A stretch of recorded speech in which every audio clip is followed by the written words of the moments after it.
BP मंडल ने वो सारे दस्तावेज संकलित किए और इसलिए 9 जजेस की बेंच ने उसे माना कि पिछड़ापन आर्थिक आधार पर नहीं हो सकता, पिछड़ापन केवल और केवल जाति के आधार पर हो सकता है। और 3743 जातियां जो हाथ से श्रम करके दुनिया को रहने लायक बनाई, उन सबको एक करके पहचान दी। ओबीसी यानी अन्य पिछड़ा वर्ग, इतना बड़ा काम करने वाले मसीहा का नाम है बीपी मंडल। और इसलिए वो खारिज नहीं हो पाया संविधान सभा की पीठ के सामने भी, और आरक्षण जाति के आधार पर मिला। लेकिन न्यायपालिका के सामने क्रीमी लेयर आ गया। इस मुल्क में जो सदियों से क्रीम खाता रहा, आज तक उनमें कोई क्रीमी लेयर नहीं बनी। और जो पहली बार मुख्यधारा में आ रहा था, उसमें गैर संवैधानिक तरीके से क्रीमी लेयर लागू करके आपके समाज के सक्षम लोगों को उस सुविधा से बाहर कर दिया गया। और आज आपके समाज के लोग जिनको लाभ मिल गया, वो वापस पे बैक टू सोसाइटी की तरफ कम देखते हैं। इसलिए ज्यादा बड़ा संकट ओबीसी के सामने। और क्रीमी लेयर इसलिए सबसे बड़ी चुनौती है। पिछड़े वर्ग के लोग, पूर्वी, कोयरी, अहिर, गड़िया, पांग, निषाद, मल्ला, कुमार, लोहार, नाई, मोची, इन जातियों के लोग पीढ़ी दर पीढ़ी शिक्षा और चेतना से दूर रहे, रखे गए, दूर थे नहीं, रखे गए। और उनके बच्चे जब घर में पढ़ने लायक होते हैं, तो अचानक एक व्यक्ति मोहल्ले का आता है और वो ये कहता है कि अरे बच्चा पढ़ लिख कर क्या बनेगा, अरे इसको काम में लगाओ, परिवार आगे बढ़ाएगा। और अपना बच्चा नालायक भी हो तो उसे इलाहाबाद विश्वविद्यालय, दिल्ली विश्वविद्यालय भेजेगा, पैसा हुआ तो विदेश भेजेगा। ये जो कल्चरल हेजेमनी है, उसको पहचानने का काम किया था बीपी मंडल ने। और इसलिए बीपी मंडल ने कहा, सरकार की जिम्मेदारी है कि पिछड़े वर्ग के लोगों के बीच जाकर जागरूकता कार्यक्रम करे कि वो अपने बच्चों को शिक्षा दिलाएं। बिना शिक्षा के ये मुल्क कभी बराबर नहीं हो सकता।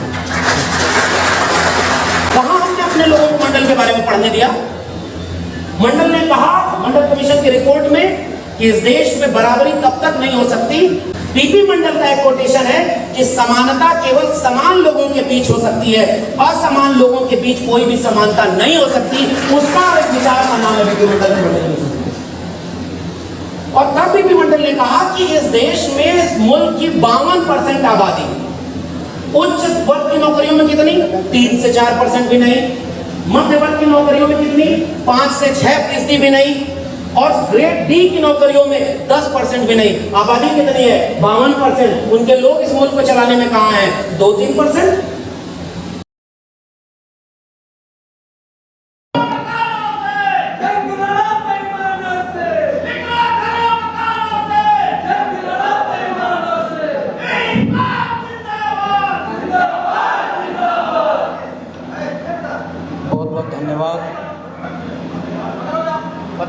सम्मानित मंच, हम लोग भाई नहीं कर लीजिए, आप लोग हट जाइए भाई, लोग भी सुन लीजिए भैया।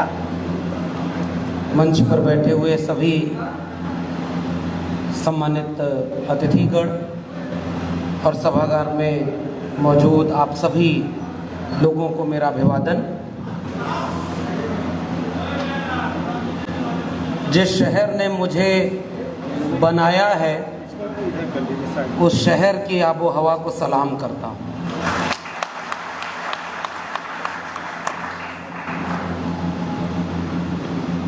मैं इलाहाबाद में हूँ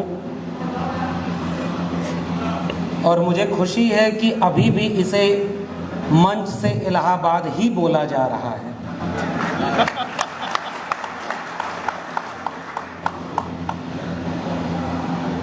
मंच पर बैठे हुए सभी सम्मानित अतिथिगण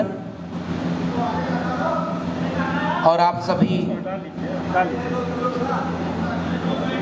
सम्मानित लोगों ने आप लोग हट जाओ ना। बिंदेश्वरी प्रसाद मंडल, जिन्हें हम लोकप्रिय ढंग से बीपी मंडल के रूप में और आज 25 अगस्त के दिन मैं उस इलाहाबाद में हूँ जहाँ अब तक हमने बहुत लंबे वक्त तक बतौर श्रोता बहुत सारे सम्मानित लोगों को सुना, उनसे सीखा और इस सभागार में ऐसे बहुत सारे लोग मौजूद हैं जिनसे हमने बहुत कुछ सीखा है। तो अभी संचालक महोदय कह रहे थे कि दिल्ली की आबो हवा में, दिल्ली विश्वविद्यालय की आबो हवा में कुछ सामाजिक न्याय का ऐसा सुरूर है कि वहाँ से सामाजिक न्याय की लड़ाई लड़ी गई और लड़ी जा रही है। मैं तो ये समझता हूँ कि वो उसका बीज इलाहाबाद में मौजूद है और वहीं से हमने बहुत कुछ सीखा।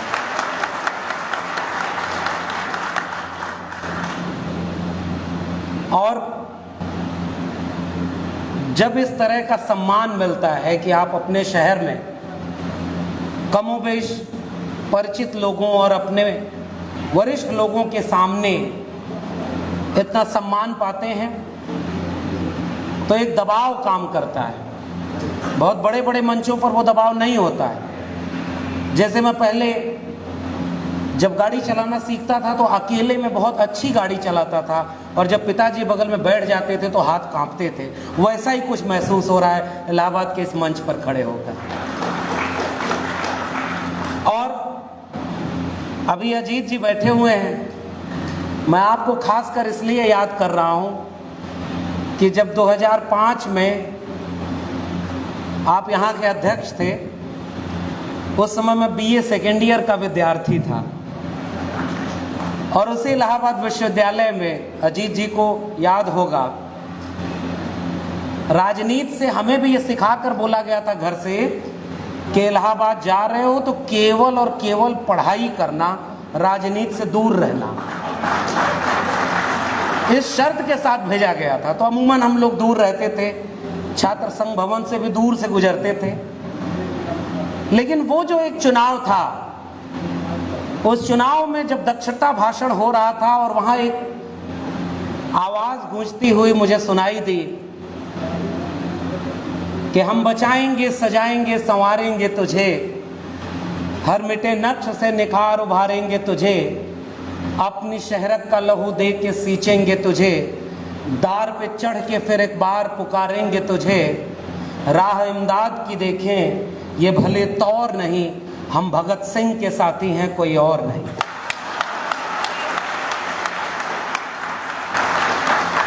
उस एक भाषण ने मुझे उस तरफ आकर्षित किया, और देखा तो वो शख्स जो भाषण दे रहा था कैफी आजमी के इस नज्म के बहाने, और उसी के कुछ दिन बाद अर्जुन सिंह जी को विश्वविद्यालय बुलाया गया था, अगर मैं सही हूं तो। अच्छा, और उस समय जब हमें नहीं पता था, क्योंकि हमें तो सिखाकर भेजा गया था केवल और केवल पढ़ाई करना है, तो वो पता नहीं था कि ये जो इस समय विश्वविद्यालय में हलचल हो रही है या जो लड़ाई लड़ी जा रही है वो किस बात की लड़ाई है। लेकिन उसका लाभ हमें एमए में एडमिशन के दौरान मिला। दिल्ली विश्वविद्यालय में पीएचडी करने गए, तब तक भी समझ में नहीं आया। जाना तो तक चाहते थे जेएनयू, एडमिशन नहीं हो गया। दिल्ली विश्वविद्यालय गए, और मेरिट में आने के बाद भी जब हमें ओबीसी कैटेगरी में रखा गया तो पहली बार इस बात पर ध्यान गया कि हमसे कम नंबर वाले भी यूआर में हैं और हम ओबीसी में क्यों हैं। और जब इस बात को पढ़ते समझते वक्त लगा तो बहुत बाद में समझ में आया कि आज जहां भी हम या हमारे जैसे अनगिनत लोग पहुंचे, वो कभी नहीं पहुंच पाते अगर इस मुल्क में भारत का संविधान और मंडल कमीशन लागू न हुआ हो। हम नहीं पहुंच पाते, लेकिन यह बात समझने में बहुत वक्त लगा। और आज इस बात को पूरी जिम्मेदारी के साथ मैं कबूल करता हूं, और सबसे बड़ी चिंता भी मेरी यही है कि जिस रास्ते, जिस सीढ़ी पर चलकर हम जैसे जाने कितने लोगों ने, जो उनके पुरखों ने ख्वाब देखा था, हमारे पूर्वजों के हाथ में श्रम करने वाले हथियार हुआ करते थे। कुदाल फावड़े से लेकर हाथ से श्रम करने वाली चीजें जाने कितनी पीढ़ियां खप गई, जाने कितने लोगों ने संघर्ष किया ताकि हमारे हाथ से वो कुदाल फावड़ा और हल छूटे, कलम और किताब हाथ में आए ताकि हम इस मुल्क का मुस्तकबिल बदल सकें। इसलिए मैं आज बीपी मंडल को याद करते हुए अपनी उस पूरी विरासत की जड़ों को महसूस कर रहा हूं कि अगर बीपी मंडल या इन जैसे जाने कितने लोग न होते तो हमारा भी मुस्तकबिल वही होता और हम कहीं उस भीड़ में खोए हुए केवल संख्या बनकर रह जाते और इस मुल्क में हुक्मरान वही बनते जो मुख से पैदा हुए थे, जो भुजाओं से पैदा हुए थे। और मुझे याद आ रहा है बीपी मंडल को याद करते हुए इस मंच से याद किया गया विश्वनाथ प्रताप सिंह को। 7 अगस्त 1990 इस बात की घोषणा कि मंडल लागू होगा। 9 अगस्त 13 अगस्त होते हुए जब 15 अगस्त को लाल किले की प्राचीर से वीपी सिंह ने यह भाषण दिया कि मैंने इस मुल्क का राजनीति का व्याकरण बदल दिया है, अब एक ऐसे बच्चे का जन्म हो गया है जिसे वापस मां के पेट में कभी नहीं डाला जा सकता। वो काम कामयाब नहीं हो पाता अगर वीपी मंडल ने बहुत मेहनत से, बहुत तर्क के साथ वो दस्तावेज न तैयार किया होता जिसे चुनौती देने के लिए संविधान पीठ के 9 जजेस की बेंच बैठी। बीपी मंडल को याद करते हुए सबसे आसान भाषण वो होगा, और हम जैसे पढ़ने पढ़ाने वाले लोगों के लिए तो और आसान होगा कि जितना बीपी मंडल के बारे में जानते हैं उसको बताएं और आपकी तालियां लें। मगर मैं इसका उपयोग इस रूप में नहीं करूंगा, मैं उसे आज की चुनौतियों से जोड़कर उस दिशा में अपनी बात रखना चाहूंगा कि आज से 20 साल 25 साल बाद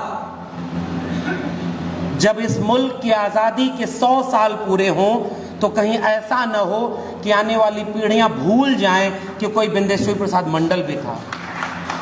वो खतरा हमारे सामने है। मंडल लागू हुआ, आंदोलन करना पड़ा। मंडल लागू होने के बाद मंडल बचा रहे, आंदोलन करना पड़ा। लाठियां खाई तमाम लोगों ने और 9 जजेस की बेंच बैठी, क्योंकि पहला जो पिछड़ा वर्ग आयोग था उसने ये रिकमेंडेशन दे दिया था कि पिछड़ापन जाति के आधार पर नहीं, आर्थिक आधार पर होता है। तो बीपी मंडल साहब के सामने ये चुनौती थी कि एक ऐसा दस्तावेज बनाया जाए जिसमें पिछड़ेपन को बहुत तार्किक और वैज्ञानिक पद्धति से व्याख्यायित किया जाए जिसे कोई खारिज न कर सके। इसलिए मैं उस शख्स को याद कर रहा हूं, मैं उस शख्स को याद कर रहा हूं इस मंच से जो जब बिहार का मुख्यमंत्री बना, अब इससे समझिएगा कि हम किस मुल्क के बाशिंदे हैं, और यह बात आजादी के बाद की है। जब वो बिहार के मुख्यमंत्री थे तो गंगा में चूंकि यातायात होता था, जल परिवहन, तो तेल रिस गया और उसमें आग लग गई। विवेकानंद झा नाम के एक शख्स ने बिहार विधानसभा में खड़े होकर भाषण दिया कि जब एक शूद्र मुख्यमंत्री की कुर्सी पर बैठेगा तो गंगा में आग नहीं लगेगी तो और क्या होगा। और ये ऑन रिकॉर्ड है। बीपी मंडल साहब खड़े हुए, उन्होंने कहा कि देखो ऐसा है कि गंगा में आग तो तेल रिसने से लगी है, मगर तुम्हारे सीने में जो आग लगी है उसे मुझे और भड़काना है ताकि वो जारी रहे। उस बीपी मंडल को हम याद कर रहे हैं, उस बीपी मंडल को हम याद कर रहे हैं जिन्हें जब ये जिम्मेदारी सौंपी गई, उस समाजवादी पृष्ठभूमि से निकले नेता थे, सामाजिक न्याय की वैचारिकी के नेता थे, और उन्होंने जब अपनी रिपोर्ट बनाई जैसे डॉक्टर अंबेडकर को अभी हमारे वरिष्ठ अतिथिगण कह रहे थे कि डॉक्टर अंबेडकर ने जो इस्तीफा दिया है, वो इस्तीफा जो 2-3 बड़े कारण थे। हिंदू कोड बिल के बाद जो दूसरा सबसे बड़ा कारण था, वो लिखा है डॉक्टर अंबेडकर ने कि इस देश की आधी आबादी से ज्यादा जो है उन पिछड़े वर्ग के लोगों के लिए जो कमीशन बनाने का 340 का अनुच्छेद है, उस पर कोई काम नहीं हुआ। इसकी नाराजगी में मैं इस कैबिनेट से इस्तीफा देता हूं। और आजाद भारत में डॉक्टर अंबेडकर को कहा गया कि वो केवल दलितों के नेता हैं। तो डॉक्टर अंबेडकर तो चुनाव हार गए, उसके बाद ढंग से तो डॉक्टर अंबेडकर कभी चुनाव एक पॉपुलर लीडर तो बने नहीं। और आजादी के बाद तो डॉक्टर अंबेडकर को जमीन में दफन करने की पूरी कोशिश की गई। हम लाए हैं तूफान से किश्ती निकाल के, इस देश को रखना मेरे बच्चों संभाल के। और जो बच्चे थे उन्हें पढ़ने ही नहीं दिया गया कि इस देश को, उस कश्ती को किसने निकाला था और कहां पहुंचाया था। उनमें थे बिरसा, फूले, अंबेडकर और पेरियार, जिनको आजादी के बाद दफन किया गया। पढ़ने ही नहीं दिया गया इस देश के बच्चों को, सिलेबस से बाहर।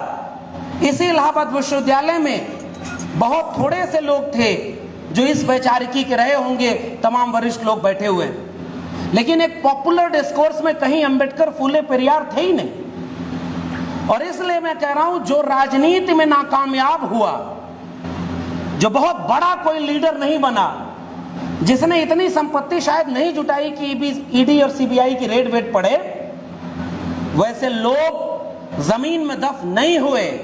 आने वाली पीढ़ियों ने जब अपनी जड़ों की तरफ झांकने की कोशिश की, तो उसमें से बिरसा मुंडा, जयपाल मुंडा, अंबेडकर, फूले, पेरियार निकल कर आए, लामरोहर लोहिया निकल कर आए, और उनमें से है बीपी मंडल।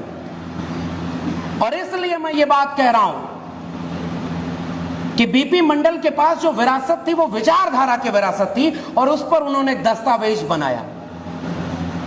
और उस दस्तावेज के नाते जब मंडल लागू हुआ, तो मैं उस घटना को इस रूप में देखता हूं कि मंडल लागू होने के पहले का भारत कुछ और था, मंडल ने लागू होकर इस भारत का मुस्तकबिल बदल दिया। इसलिए विभाजन रेखा आजाद भारत की मंडल कमीशन का लागू होना है।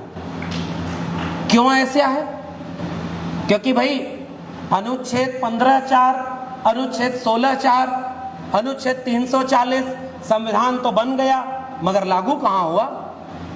जैसे होता है कि संविधान लागू होने के वक्त किसने संविधान का विरोध किया था? इलाहाबाद के लोगों और बौद्धिक लोगों के बीच इशारा काफी है। 3 रंग का झंडा, हमारे यहाँ कहावत है भोजपुर में, 3 तिगाड़ा काम बिगाड़ा। वैसे कुछ लोग थे जिनके जहन में मनुस्मृति थी, उन्होंने तिरंगे को नकारा, भारत के संविधान को नकारा, जंगे आजादी को नकारा। उनके पुरखों ने माफीनामा लिखा, माफी मांगकर कहा कि हमें बाहर कर दीजिए, हम ताउम्र आपकी मदद करेंगे। आज वो लोग, हर घर तिरंगा, हर हाथ तिरंगा।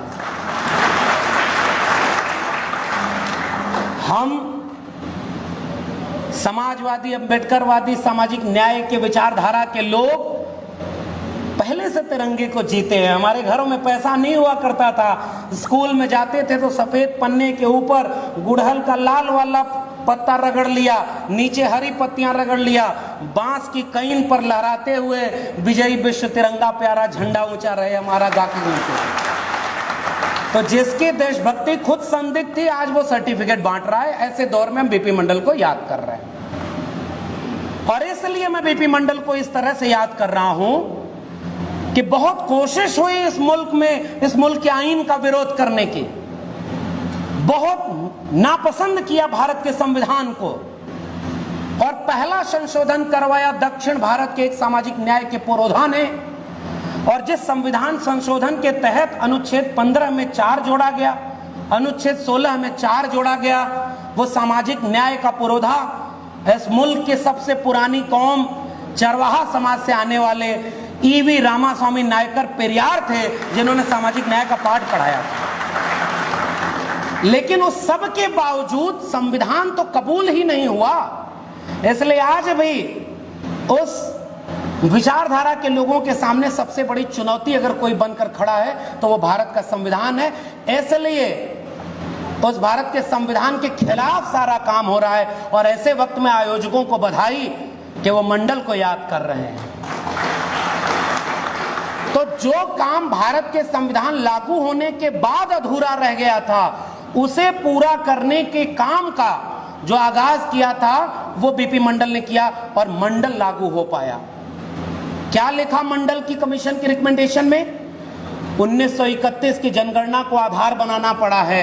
इस मुल्क में जाति जनगणना अगर नहीं होगी तो इस देश की आबादी को ढंग से हम नहीं पहचान पाएंगे। इसलिए आपने विषय रखा है जाति जनगणना के सवाल को। और बिंदेश्वरी प्रसाद मंडल ने अपने शुरुआती अध्याय में यह बात लिखी है कि अगर इस मुल्क को मुकम्मल बनाना है तो सबसे पहले आपको जाति जनगणना करानी होगी ताकि वैध डेटा मिले और ताकि पता चले किसने किसका हक खाया है और कौन सदियों सदियों से आरक्षण लेता रहा है। आज आरक्षण को गाली, बैसाखी है, भीख है, लेकिन वो काम नहीं हुआ जो बीपी मंडल साहब ने कहा। और पूर्व के वक्ताओं ने बिल्कुल ठीक कहा है कि मंडल अभी लागू भी कहां हुआ। बीपी मंडल को याद करना केवल उस शख्स को याद नहीं करना है। व्यक्ति बहुत पीछे छूट जाता है अगर वो विचारधारा पर न चले। बड़े बड़े लोगों की सरकारें बनी, सरकारें चली गईं, मगर विचारधारा पर जो कायम रहा वो 95-98 साल बाद वो सांस्कृतिक संगठन अपने लोगों को दिल्ली की कुर्सी पर बिठा कर कहता है कि आने वाले वक्त में हम इसे हिंदू राष्ट्र बनाएंगे और अखंड भारत बनाएंगे। यह है विचारधारा की ताकत। हमारे लोगों ने विचारधारा से समझौता किया तो मंडल लागू नहीं हो पाया। और पहली बात उन्होंने कही थी कि जाति जनगणना कराओ, वरना ये तो पता ही नहीं चलेगा कि किसको आरक्षण देना है। 1931 की जनगणना को आधार बनाया, नए एनएसएसओ और तमाम सर्वे का आधार बनाया। कितनी अनुशंसाएं थी मंडल की, आप लोगों को पता हो तो मुझे बताइए। इसीलिए मैंने कहा कि इलाहाबाद जो बौद्धिक और क्रांतिकारी जमीन है, कई बार तो संकोच होता है कि जितनी मेरी उम्र है उतना उम्र संघर्षों में बिता देने वालों लोग सामने खड़े होते हैं, मैं उनके सामने क्या ही बोलूंगा। बहुत वरिष्ठ लोग हैं, मैं केवल गुजारिश करने की शक्ल में अपनी बातचीत कर रहा हूं। उसमें से केवल एक लागू हुई 93 में, वो भी आधी अधूरी। बाद में मंडल पार्ट 2 की तरह लागू किया अर्जुन सिंह के समय, और जिसका जिक्र भी हम लोग कर रहे थे। बहुत लड़ाइयां लड़ी गई उनको लागू करने के लिए, लेकिन बाकी जो अनुशंसाएं थी उसको क्या वाकई ढंग से ओबीसी समाज को भी बताया गया? मेरी चिंता ये है। मैं इस मंच का इस्तेमाल, जिसकी सत्ता है लखनऊ से दिल्ली तक, उनकी आलोचना करते हुए बहुत तालियां बजवाने में कर सकता हूं, लेकिन उसका कोई अर्थ नहीं निकलेगा जब मेरे लोगों के ऊपर आत्मालोकन न हो, ताकि आगे की दिशा न समझ में आए तो हम किसी का आलोचना करके कभी उनको परास्त नहीं कर सकते। हमें यह सोचना होगा कि चूक कहां हुई हमसे। वो चूक ये हुई कि मंडल लागू होने के बाद हमने ही अपने लोगों को यह नहीं बताया कि उन 40 अनुशंसाओं में क्या था। उसमें है जाति जनगणना, उसमें है प्रमोशन में रिजर्वेशन, उसमें है प्राइवेट सेक्टर में रिजर्वेशन। उन 40 अनुशंसाओं में है कि इस देश में सरकारी शिक्षा होगी। जो शिक्षा आप दे रहे हैं वो पैसा कूड़े में जा रहा है। आमूल चूल बदलाव अगर शिक्षा व्यवस्था में नहीं हुआ तो इस देश में सामाजिक न्याय नहीं होगा। ये मंडल कमीशन की रिकमेंडेशन है। हर जिले में सरकारी स्कूल, हर जिले में सरकारी हॉस्टल, हर जिले में सरकारी कोचिंग, हर जिले में सरकारी फीस माफ के साथ पिछड़े तबके के लोगों को पढ़ाई का मौका मिले। मंडल ने और क्या लिखा था? मैं तो कई बार आश्चर्यचकित होता हूं साथियों कि कोई व्यक्ति कितना दूरदर्शी हो सकता है। हमारे आपके गांव में सब जानते हैं। कुछ लोग हैं जिनको मैं इशारे में बात करूंगा। कल मेरे पास इलाहाबाद के एक साथी का फोन आया। उन्होंने कहा कि मुझे आपसे शिकायत है, आप बहुत अच्छा बोलते हैं लेकिन बहुत गलत बोलते हैं। मैं समझ गया। हमने कहा आप पूरा नाम बताइए, तो बात पुष्ट हो गई। उन्होंने कहा ब्राह्मणों का विरोध क्यों करते हैं? मैंने कहा मैंने कभी जीवन में ब्राह्मणों का विरोध किया तो बताइए। उन्होंने कहा नहीं, आपकी बात ऐसी लगती है कि हम लोगों ने कुछ किया ही नहीं है। मैंने कहा बहुत किया है, वही तो हम अपने लोगों को समझा रहे हैं कि उन्होंने क्या क्या किया है। और और वो काम किया जो बीपी मंडल को समझ में आ गया, उस मंडल कमीशन के तमाम सदस्यों को समझ में आ गया। उन्होंने लिखा कि पिछड़े वर्ग के लोग कुर्मी, कोयरी, अहिर, गडरिया, पाल, निषाद, मल्ला, कुम्हार, लोहार, नाई, मोची, इन जातियों के लोग पीढ़ी दर पीढ़ी शिक्षा और चेतना से दूर रहे, रखे गए, दूर थे नहीं, रखे गए। और उनके बच्चे जब घर में पढ़ने लायक होते हैं तो अचानक एक व्यक्ति मोहल्ले का आता है और वो ये कहता है कि अरे बच्चा पढ़ लिख कर क्या बनेगा, अरे इसको काम में लगाओ, परिवार आगे बढ़ाएगा। और अपना बच्चा नालायक भी हो तो उसे इलाहाबाद विश्वविद्यालय, दिल्ली विश्वविद्यालय भेजेगा, पैसा हुआ तो विदेश भेजेगा। ये जो कल्चरल हेजेमनी है उसको पहचानने का काम किया था बीपी मंडल ने। और इसलिए बीपी मंडल ने कहा सरकार की जिम्मेदारी है कि पिछड़े वर्ग के लोगों के बीच जाकर जागरूकता कार्यक्रम करे कि वो अपने बच्चों को शिक्षा दिलाएं। बिना शिक्षा के ये मुल्क कभी बराबर नहीं हो सकता। कहां हमने अपने लोगों को मंडल के बारे में पढ़ने दिया? मंडल ने कहा, मंडल कमीशन की रिपोर्ट में, कि इस देश में बराबरी तब तक नहीं हो सकती। और मंडल की सबसे बड़ी कोटेशन मैं याद करता हूं, डॉक्टर भीमराव अंबेडकर का कोटेशन जैसे है ना, एजुकेट, एजिटेट, ऑर्गेनाइज, तो वैसे ही बीपी मंडल का एक कोटेशन है कि समानता केवल समान लोगों के बीच हो सकती है, असमान लोगों के बीच कोई भी समानता नहीं हो सकती। उसका एक विचार का नाम है बीपी मंडल की मंडल कमीशन को। और तब बीपी मंडल ने कहा कि इस देश में, इस मुल्क की 52% आबादी उच्च वर्ग की नौकरियों में कितनी? 3 से 4% भी नहीं। मध्य वर्ग की नौकरियों में कितनी? 5 से 6% भी नहीं। और ग्रेड डी की नौकरियों में 10% भी नहीं। आबादी कितनी है? 52%। उनके लोग इस मुल्क को चलाने में कहां हैं? 2-3%। और जमीन का सवाल उठाया बीपी मंडल ने। मैं इसलिए बार बार सामाजिक न्याय को मैं आज भी कहता हूं, जैसे एक खास किस्म से इस मुल्क को ले जाने की बात की जा रही है ना, मंडल के विरोध में क्या आया? जोर से बोलिए। मंडल के विरोध में कमंडल आया, क्योंकि उनकी हिम्मत उस समय भी नहीं थी कि सीधे सामने आकर मंडल का विरोध कर सकें, इसलिए कमंडल ले आए। उस कमंडल के रथ पर सवार होकर, और मैं आपको समसामयिक चीजें भी बताऊंगा, ये एक बौद्धिक मंच है, किसी राजनीतिक दल का मंच नहीं है। राजनीति को दिशा देने का काम समाज का होता है। हम कोशिश कर रहे हैं कि अपने लोगों को भी थोड़ी संकेतों में ही सही बात समझ में आए। मैं याद करता हूं कि मंडल के विरोध में जो कमंडल आया था, उसके रथ का एक एक पहिया लहूलुहान था। वो पूरे मुल्क को सांप्रदायिकता की आग में झोंक देना चाहते थे। उन्हें कोई फर्क नहीं पड़ता था, क्योंकि वो जानते थे कि उस दंगे में उनके लोग नहीं मारे जाएंगे। और वो रथ जब चला तो उस रथ को बिहार की क्रांतिकारी जमीन पर जिस नेता ने रोका, आज वो जेल में है। उसका गुनाह केवल और केवल इतना है कि उसने उस लहूलुहान कमंडल के रथ को रोक करके मंडल की लड़ाई को आगे बढ़ाने का काम किया था। और उसके बाद चंद दिनों के बाद, पुराने वरिष्ठ लोग जानते होंगे, ऐसे उत्तर प्रदेश में जब कुछ आतताई हमलावर लोग इस मुल्क में एक इमारत को, एक प्रतीक को गिरा करके दंगा कराना चाहते थे, तो इसी प्रदेश का एक समाजवादी पृष्ठभूमि का जमीनी नेता, उसने गोली चलवाई ताकि मुल्क के आईन पर, इस मुल्क के अक़लियत का भरोसा कायम रहे। मंडल की राजनीति ने तो यह दिया था, मंडल की राजनीति में सांप्रदायिकता को खारिज किया था। और आज सांप्रदायिकता अपने उफान पर है। पहलू खान रकबर से लेकर के, और सांप्रदायिकता की आग में केवल मुसलमान जलेगा, इस भ्रम को भी निकाल देना चाहिए।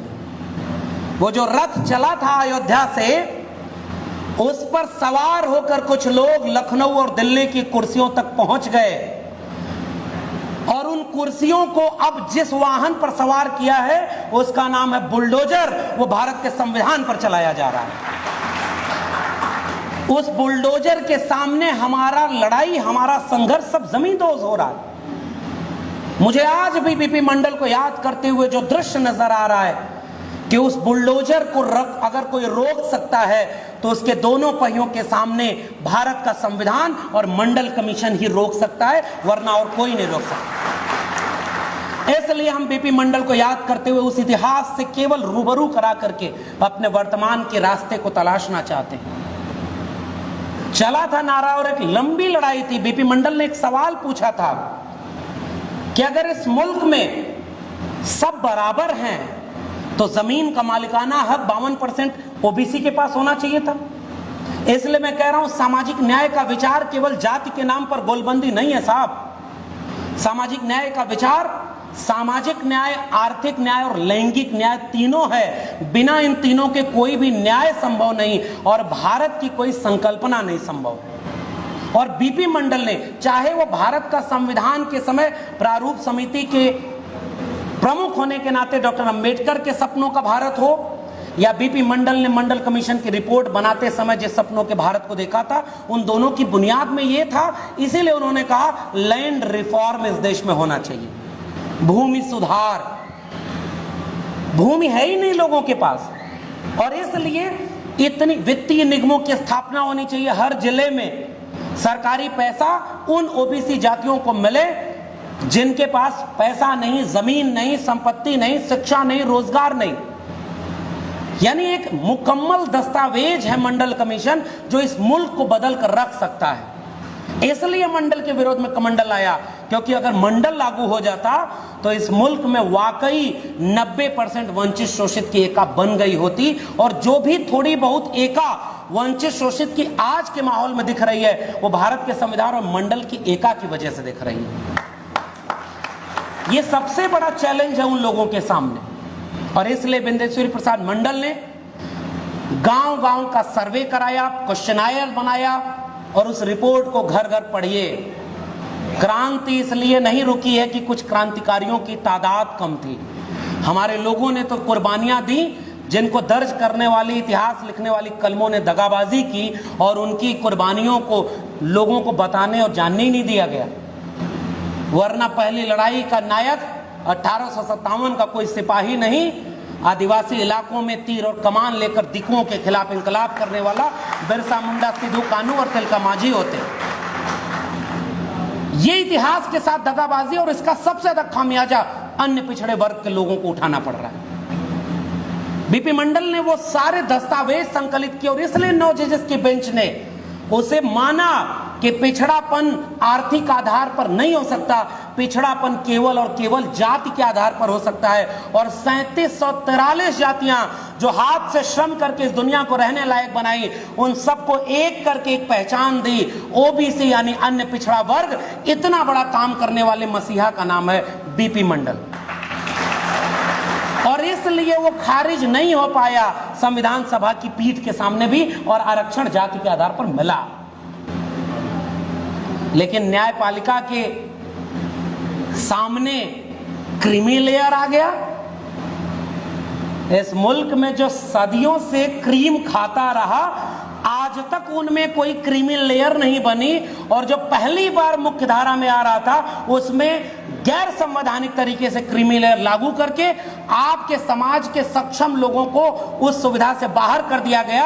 और आज आपके समाज के लोग जिनको लाभ मिल गया वो वापस पे बैक टू सोसाइटी की तरफ कम देखते हैं, इसलिए ज्यादा बड़ा संकट ओबीसी के सामने आ गया। और क्रीमी लेयर इसलिए सबसे बड़ी चुनौती है।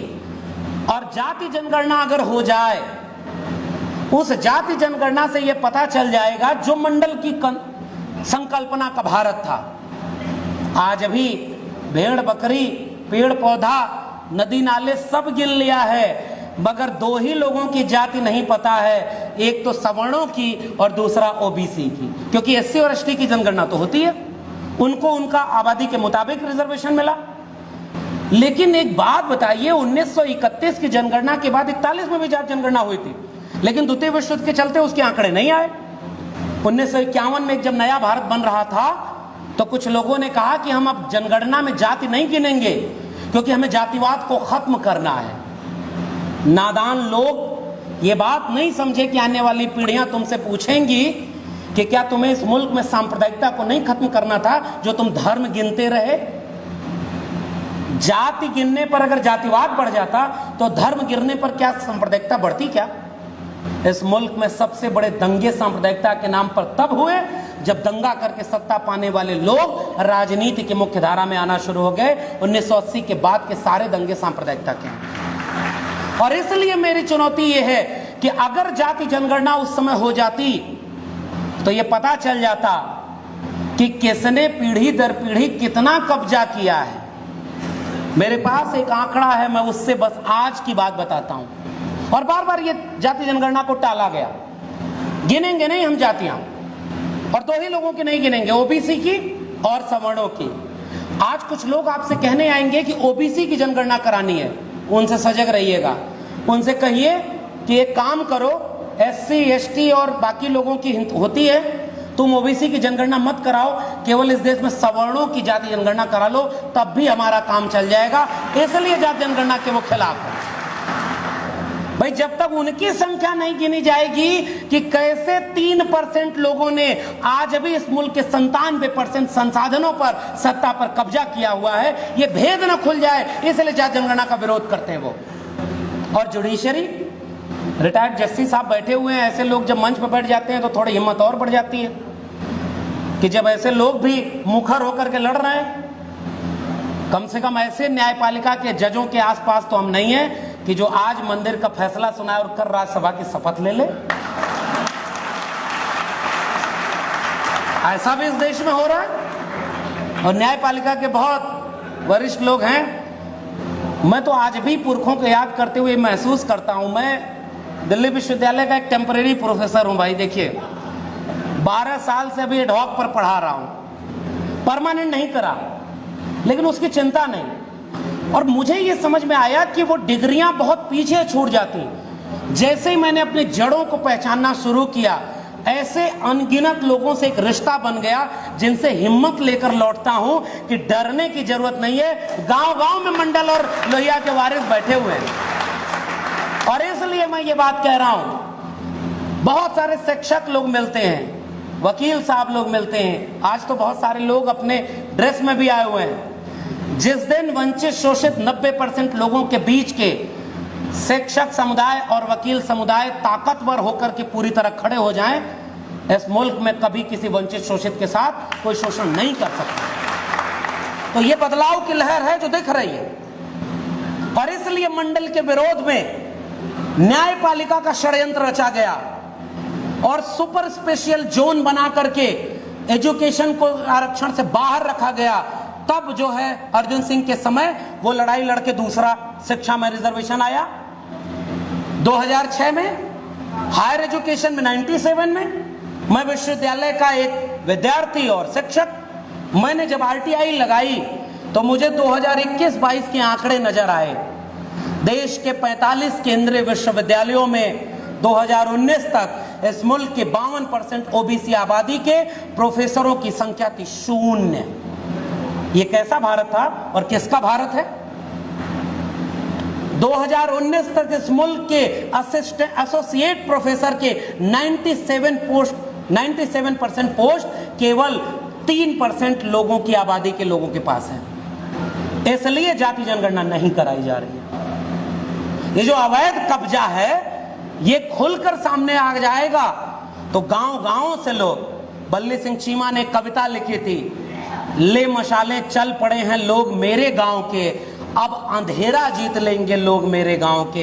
जिस दिन मंडल की ये लड़ाई गांव में पहुंच गई और लोग यही सवाल केवल पूछने लगे कि 2022 में संसद में जब एक हमारे सांसद ने पूछा कि देश के विश्वविद्यालयों में कितने लोग कुलपति हैं, 1005 में 5 से 3% भी 90% आबादी वाले एससी एसटी ओबीसी के लोग कुलपति नहीं हैं। फिर ये किसके विश्वविद्यालय बने हैं? जज किन के घरों के थे?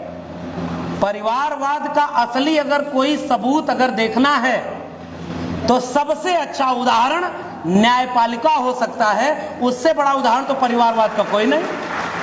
पीढ़ी दर पीढ़ी अगले 2 से 3 चीफ जस्टिस ऑफ इंडिया जो बनने वाले हैं, उन सब के जो पूर्वज थे वो सब उस बड़ी पोस्ट पर रह चुके हैं। इसलिए न्यायपालिका में कोई आरक्षण नहीं। तो जो लड़ाई मंडल की थी, भूमि सुधार की थी, शिक्षा सुधार की थी, प्रमोशन में रिजर्वेशन की थी, वो लड़ाई अधूरी रह गई। वो लड़ाई नहीं होती तो उत्तर भारत में सामाजिक न्याय के कम से कम नाम लेवा ही सही पिछले 30 सालों में सरकारें नहीं बनती। और इस मंच से मैं याद करना चाहता हूं अपनी विरासत को, उस विरासत को जिसमें ओबीसी के ऊपर यह आरोप लगाया जाता है कि ओबीसी के लोगों ने कभी कोई आंदोलन ही नहीं किया, ओबीसी समाज सोया हुआ है। चुटकुला बनाया जाता है, ओबीसी ऐसा सोया हुआ शेर है कि यहां से जगाओ तो उधर जाकर सो जाएगा। सच बात है, जिसकी आबादी ज्यादा हो, जिसकी जिम्मेदारी ज्यादा हो, उससे शिकायत भी ज्यादा होती है।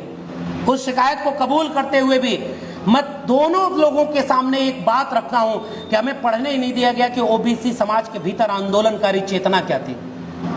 मैं हिंदी साहित्य का विद्यार्थी हूं और तथागत बुद्ध के बाद उस पूरे चारवाक लोकायत दर्शन और नास्तिक अनीश्वरवादी दर्शन में निर्गुण पंथ का वो आंदोलन नजर आता है, जिसमें कबीर, रैदास, पलटू दादू, भीखा, बुल्ले शाह, बाबा फरीद नजर आते हैं, जो इस सारे कामगार जातियों के थे। और उस विरासत को नारायण गुरु, बसवन्ना चोखा मेला और उनसे होते हुए महाराष्ट्र और दक्षिण भारत की जमीन पर क्रांति ज्योति ज्योतिराव फूले, सावित्रीबाई फूले और पेरियार, और उसके बाद उत्तर भारत तक आते आते छत्रपति शाहू जी महाराज और उन सब से होते हुए डॉक्टर राम मनोहर लोहिया और मंडल की लड़ाई आती है। उन सब में 1930 में बना एक संगठन ओबीसी का बिहार में, त्रिवेणी संघ। वो सारे ओबीसी के लोग थे जिन्होंने 90% लोगों की लड़ाई लड़ने की बात कही। ये झूठ बोला जाता है कि ओबीसी का कोई सांस्कृतिक आंदोलन नहीं था। उसके बाद उसी बिहार से उत्तर प्रदेश का एक रिश्ता बनता है जब इसी महामना रामस्वरूप वर्मा ने अपने अर्जक संघ को स्थापित किया। जितने 90% लोग हैं वो अर्जन करके, अर्जित करके खाते हैं, 10% लोग हैं जो अनर्जक हैं, अर्जकों का शोषण करके खाते हैं। और जब उस लड़ाई को एक किया तो दोनों ने मिलाकर त्रिवेणी संघ, अर्जक संघ से लेकर के समाजवादी आंदोलनों, क्रांतिकारी आंदोलनों का एक पूरा इतिहास बनता है, जिस इतिहास का नारा था, 2 बातें हैं मोटी मोटी, हमें चाहिए इज्जत रोटी। मिटे गरीबी और अमीरी, मिटे चाकरी और मजबूरी, पुनर्जन्म और भाग्यवाद, इनसे निकला ब्राह्मणवाद। अरे ये 50 साल 80 साल पहले की लड़ाई हमारी है, हमने पहचाना ही नहीं उसे। कैसे डॉक्टर लोहिया ने ये नारा दिया था, सन सोपा ने बांधी गांठ, पिछड़ा पावे 100 में 60। और उस डॉक्टर लोहिया से भी झगड़ा किया था भाई। और हम तो उस विरासत के लोग हैं। अब मैं उस शिकायत वाली जगह पर आ रहा हूं। तथागत बुद्ध से किसी ने पूछा कि आप अपने आने वाले लोगों के लिए क्या पैगाम देकर जाएंगे, आपका संदेश क्या है? उन्होंने कहा एक ही संदेश है, किसी किताब में लिखा हो तो सच मत मान लेना, कुछ लोग कहते हो तो सच मत मान लेना, बहुत सारे लोग कहते हो तो भी सच मत मान लेना, जो तुम्हें सच लगे उसे ही सच मानना, अपदीपो भाव। वही संदेश उनका था। और आलोचना का इतिहास तो हमारा समाजवादी और सामाजिक न्याय अम्बेडकरवादी आंदोलन का पहले से। डॉक्टर लोहिया से सवाल पूछा था दिल्ली के कॉन्स्टिट्यूशन क्लब में रामस्वरूप वर्मा, जगदेव बाबू और तमाम समाजवादी लोगों ने, आप कहते तो हैं कि पिछड़ा पावे 100 में 60, आप टिकट क्यों नहीं 60 पिछड़ा लोगों को देते? ये डॉक्टर लोहिया से पूछा था। उस डॉक्टर लोहिया से जिसने सदन में खड़े होकर नेहरू के सामने ये कहा था, गरीब देश का अमीर प्रधानमंत्री एक दिन में 25,000 रुपए अपने ऊपर खर्च करता है। इस मुल्क में सबसे अमीर और सबसे गरीब के बीच 1 और 10 के बीच का खाई नहीं होनी चाहिए। इस मुल्क में समता, संपन्नता, सह-अस्तित्व की लड़ाई समाजवाद की डॉक्टर लोहिया ने लड़ी। और उस डॉक्टर लोहिया ने जो क्रांति, सप्त क्रांति की बात की थी, उनकी विरासत के लोगों ने उन्हीं से सवाल पूछा कि 100 में 60 टिकट क्यों नहीं दिया भाई? और उसके बाद समाजवाद की एक नई धारा और उस नारे को आगे बढ़ाया कि 100 में 90 शोषित हैं, शोषितों ने ललकारा है, धन धरती और राजपाट में 90 भाग हमारा है। बीपी मंडल उस 90 भाग की लड़ाई लड़ने का काम कर रहे हैं। और यहीं से आगे की दिशा है, यहीं से जाति जनगणना के आंदोलन और प्रमोशन में रिजर्वेशन, ये दोनों बहुत छोटे विषय हैं, लड़ाई तो बहुत बड़ी है। और उस लड़ाई में वो जो अर्जक संघ और त्रिवेणी संघ का नारा कि पुनर्जन्म और भाग्यवाद, इनसे निकला ब्राह्मणवाद। ब्राह्मणवाद की क्या पहचान? गिटपिट बोले करे न काम। मानववाद की क्या पहचान? ब्राह्मण भंगी एक समान। जिसमें समता की चाह नहीं वह बढ़िया इंसान नहीं। समता बिना समाज नहीं, बिन समाज जनराज नहीं। जो जमीन को जोते बोए वो जमीन का मालिक होए। राष्ट्रपति हो या भंगी की संतान, सबको शिक्षा एक समान। सबको शिक्षा सबको काम, वरना होगी नींद हराम। शिक्षा पर जो खर्चा हो बजट का 10वां हिस्सा हो, सबको शिक्षा दे न सके जो, वो सरकार निकम्मी है। और जो सरकार निकम्मी है वो सरकार हमारी विरासत वंचित शोषित कमेरा लोगों की विरासत है। उत्तर प्रदेश आंदोलनों की जमीन है। चौधरी छोटू राम के कमेरा शब्द को आगे बढ़ाकर, बाबू जगदेव प्रसाद के श्रमजीवी शब्द को आगे बढ़ाकर, यही सोनेलाल पटेल ने नारा दिया कमेरा का। और चौधरी छोटू राम के लड़ाई को आगे बढ़ाया कि ये जंग कमेरा बनाम लुटेरा की है। 90% लोग जो श्रमजीवी हैं वो कमेरा हैं, 10% लुटेरा हैं। आज हम कहां खड़े हैं? 90% लोग गुलाम बने हैं और लखनऊ से दिल्ली तक की सत्ता पर उन 10% लोगों का कब्जा हो गया है। उस परिस्थिति में हम बीपी मंडल को याद कर रहे हैं। ये चुनौती हमारे सामने। और इसलिए मैं आखिरी में याद दिलाना चाहता हूं ओबीसी समाज के लोगों, आजकल एक बहस चलाई जा रही है। कुछ लोग जो रेडिकल अम्बेडकराइट बनते हैं वो कहते हैं कि सब शूद्र हैं, और ठीक बात है, लेकिन कौन से वाले शूद्र? मैं सवाल पूछता हूं, एक नया विमर्श इलाहाबाद की बौद्धिक जमीन पर आपके सामने प्रस्तुत कर रहा हूं। वो नया नहीं है, पुराना है। ज्योतिराव गोविंदराव फूले ने गुलामगिरी में लिखा कि इस देश में जो श्रम करने वाली जातियां थीं वो तो इस मुल्क की शासक थीं। और खेत से बना एक क्षत्रप, क्षत्रप से बना एक क्षत्रिय, और उन्होंने कहा कि वो एक कौम जिसके बीच से राजा पैदा हुए। तथागत बुद्ध के विचारों को पूरी दुनिया में फैलाने वाले राजा सम्राट अशोक किस जाति के थे? मौर्य साम्राज्य किसका था? पाल प्रतिहार गुर्जर वंश किसका था? देवगिरी का वंश किसका था? और दलित और आदिवासी जातियों में चलिए गोंडवाना लैंड और भीलवाड़ा किसका था? इस बात को पहचानने वाले दो लोगों ने, डॉक्टर अंबेडकर और उनके गुरु ज्योतिबा फूले ने यह बात कही कि जो बाहर से आए, वोल्गा पार से, उन्होंने इस देश में जो जंग लड़ी इस देश के मूल निवासियों के साथ, जो झुककर समझौता कर दिए उन्होंने राज छत्री बना दिया, और जो तन कर खड़े रहे उनको शूद्र बनाया। यानी ओबीसी शूद्र नहीं था, उसे जबरदस्ती वर्ण व्यवस्था में डाला गया है, इसलिए हम उसका विरोध करते हैं। और इस बात को पढ़ना है तो ज्योतिबा फूले की गुलामगिरी पढ़ें और डॉक्टर अंबेडकर की किताब हु वेर शूद्रा, शूद्र कौन है, पढ़ें। और इसीलिए डॉक्टर अंबेडकर ने वो नारा दिया था, जाओ इस देश की दीवारों और अपने घरों की दीवारों पर लिख दो कि तुम इस देश के शासक हो। आपको गुलाम बनाया गया। और ये मेरा स्पष्ट विचार है। छत्तीसगढ़ में गया था आदिवासियों के बीच, आज कुछ लोग लड़ाने पर तैयार हैं। ओबीसी को ओबीसी से लड़ाएंगे, दलित को दलित से लड़ा रहे हैं, और हमारे लोगों को ही भटका रहे हैं कि आरक्षण की सारी मलाई तो फला ने खा ली। मैं कैसी लगती है कि हम लोगों ने कुछ किया ही नहीं। मैंने कहा बहुत किया है, वही तो हम अपने लोगों को समझा रहे हैं कि उन्होंने क्या क्या किया।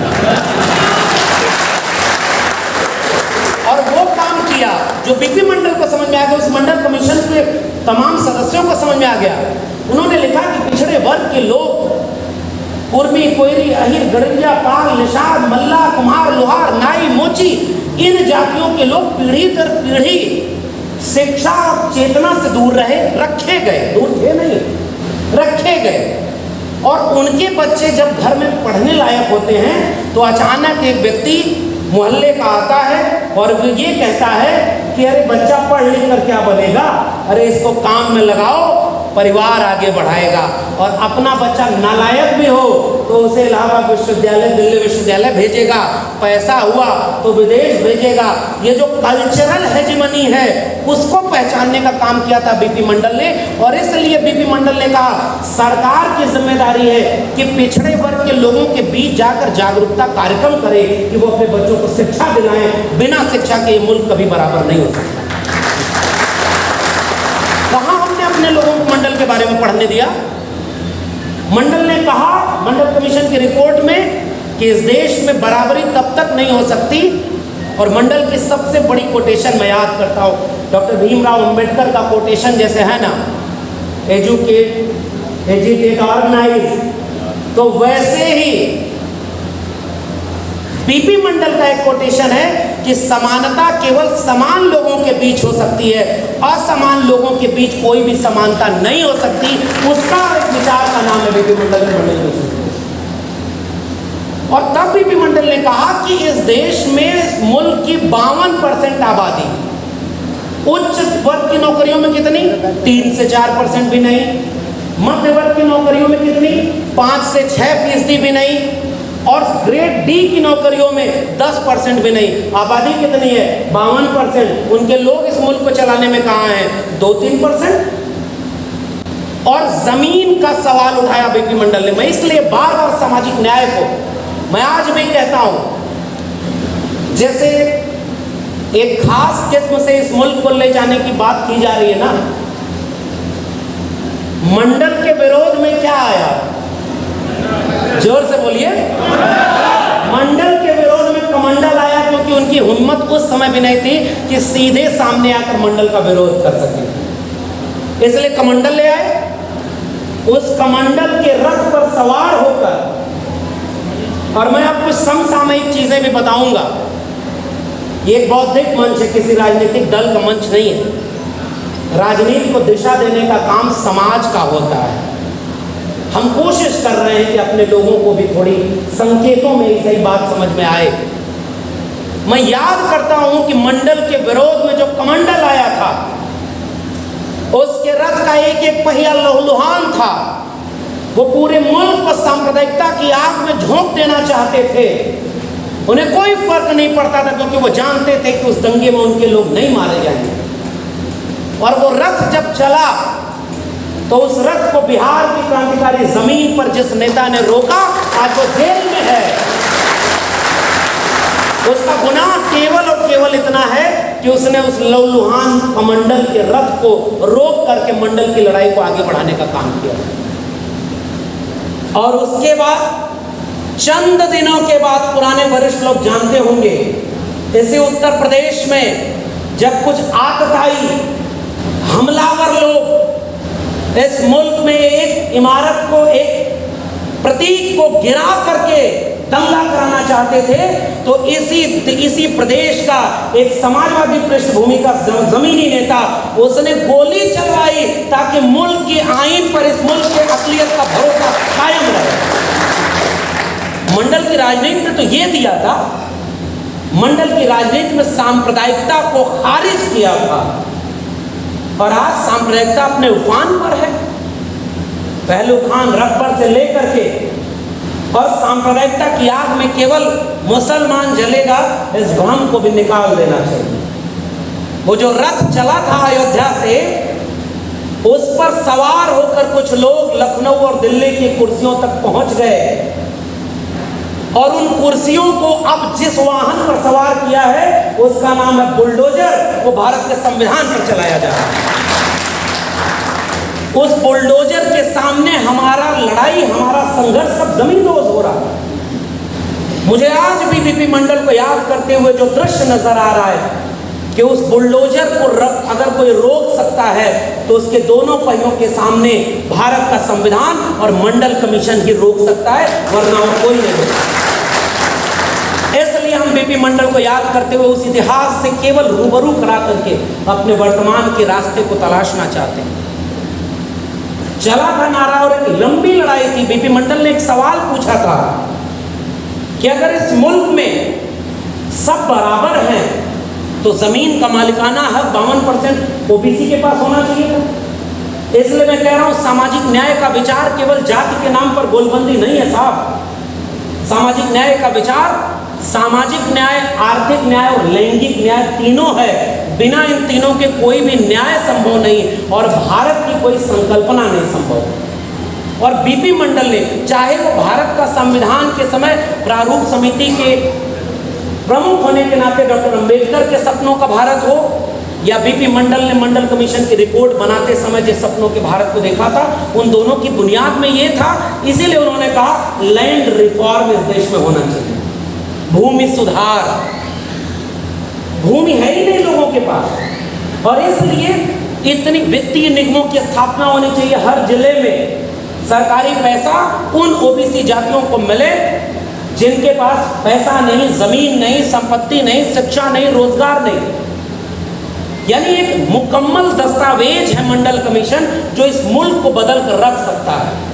इसलिए मंडल के विरोध में कमंडल आया, क्योंकि अगर मंडल लागू हो जाता तो इस मुल्क में वाकई 90% वंचित शोषित की एका बन गई होती, और जो भी थोड़ी बहुत एका वंचित शोषित की आज के माहौल में दिख रही है वो भारत के संविधान और मंडल की एका की वजह से दिख रही है।